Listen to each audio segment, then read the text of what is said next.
I'm your host, Doc Bob Lee, and you're watching Open. It's that live interactive program that brings the Bronx and New York City straight to your TV set. You can stay connected to us through social media at BronxNet TV.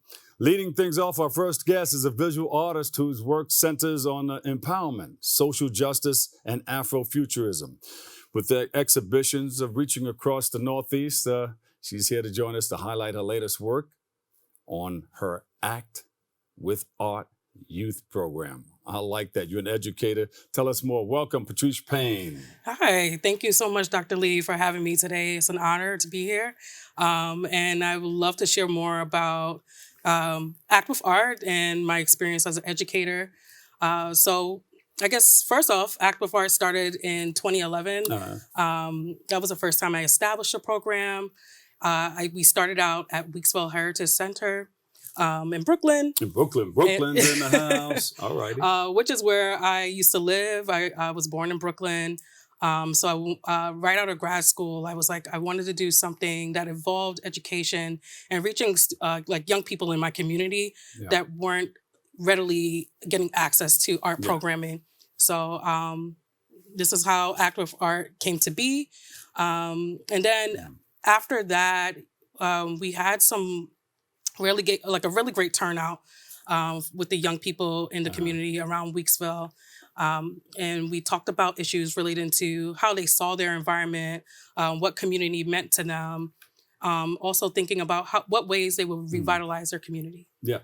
But you're an educator, so this whole education thing contributed to what you're doing now, right? Yes, exactly. How did you mix it in there? Well, prior to starting Act with Art, I studied community-based art education at Rhode Island School of Design, and I decided that, I wanted to do something that was impactful for the community that I lived in. And then I later actually started teaching full-time at different schools around the city. Right. Yeah. But you have experience in different mediums. Yes. Speak about those mediums. Sure. So I started out drawing. That's like, I had a strong proclivity for art at a very young age. Started out drawing. That's like my first love. And then when I got into college, I kind of branched out and started focusing on different aspects of art. And right now, I'm working on photography. Yeah. And you put these pictures together? Yes. These are all my drawings. What is that right there? What is that? Power and love, like a combination of the two. This is a self-portrait that I did a very long time ago during my college years. And all the work kind of relates to just the idea of self-reflection. In your music world right there. Yes. This one is like an homage to the Bronx. I love flowers and nature, so that's also an aspect of my work that you will see prevalent and show up. That's like a prominent theme in my work. So you will see that pop up a lot. And I always like try to at least do a little bit of something that relates to my experiences, my personal journey, but also ties back to my love of nature and the environment. So when we speak of Act with Art, what are we talking about? So the idea behind the name is that you're using your art as a source of action. It's your medium of choice, and you're able to kind of like shed light on your experiences. I see they have music to that clip that they played. Yes, it did. My sister actually put this together. This was when we did Act with Art here in the Bronx at the Young Women's Leadership School. And then we had our youth art exhibition at Bronx Art Space. Anything coming up that we should know about, that we should attend? Well, right now, Act with Art is on a bit of a hiatus. Before I was working full time, and now I want to get back to the groundwork of actually building it back up. So I am looking for ways to promote it and have it be a mainstay here in the Bronx. You also did a Black Lives Matter mural. Yes. Was that in 2020? Yes, in 2020. I was one of the artists commissioned to be a part of that. I designed the word matter.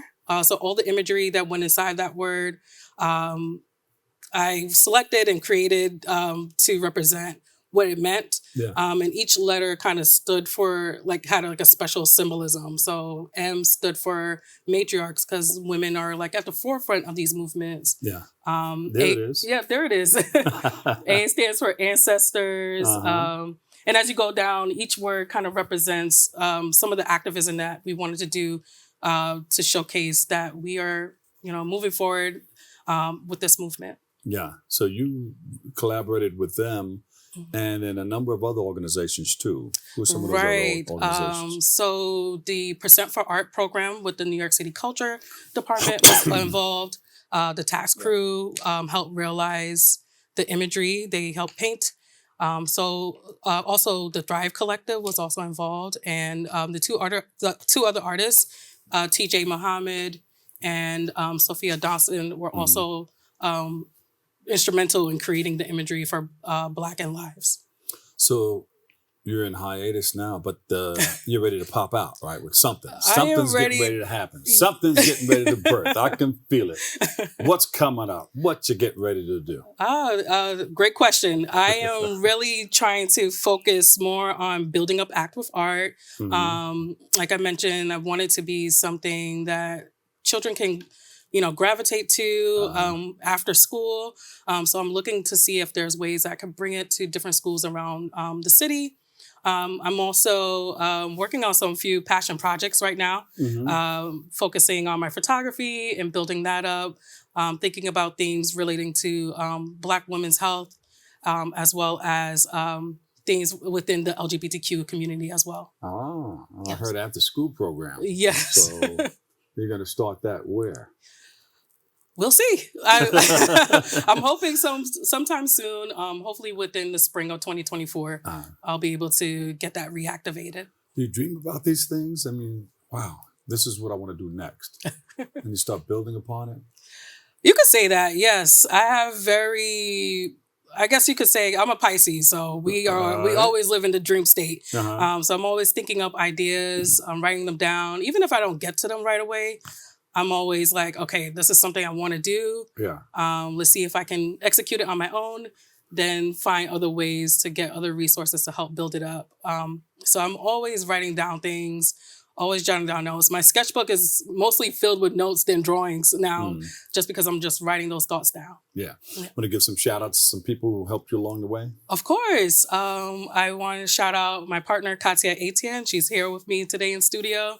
I want to shout out my alma maters, Wellesley College, Rhode Island School of Design, for helping me hone my skills as an artist and a teacher, as well as some of the community organizations like Bronx Art Space, the Bronx Photo Walk, who I've been a part of, just attending some of their photo walks, as well as Neon Photography. Look at that.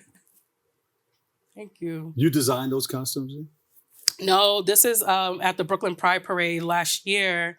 And these are just people, they brought the energy, and I wanted to capture those moments. There you go. That's right, you're a photographer also. Yes. All right, putting the pen to the paper and using that camera too. Yes, exactly. Beautiful. Those are my tools, are my choices of weapons, like Gordon Parks. You need the tools Yes. to make it all happen. Where can we find more information? Are you on social media, Facebook, Twitter, Instagram, Yes. website? Yes, you can find me at pjpayne.art on Instagram, or you can find me at www.patricepayne.com, my website. Beautiful. All right. Give a big round of applause, everybody at home in the studio. We applaud you. Thank you for all you do. Thank you so much for having me today. You got it. All right. We'll take a quick break right here. I've got more open coming up next.